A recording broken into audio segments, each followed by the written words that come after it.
Good morning everyone. Gusto ko lang pong i-share sa inyo kasi lately yung aking pinopost itong Japanese lantern na tinatawag na Chojin. Ito pong short story ng Chojin ay nilalagay po ito sa labas tuwing August 13. Ang August 13 at 16 ay sineselebrate po ng Bong Festival. Ubong or Bong Festival dito sa Japan. Traditional po nila ito.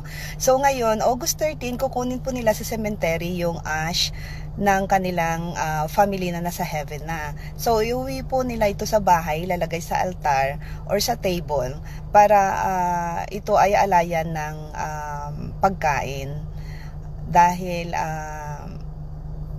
yung spirit ay naalayan nila. So ngayon, ang lantern po ay nilalagay po sa labas ng bahay na may ilaw para po tawagin or ang message po nila sa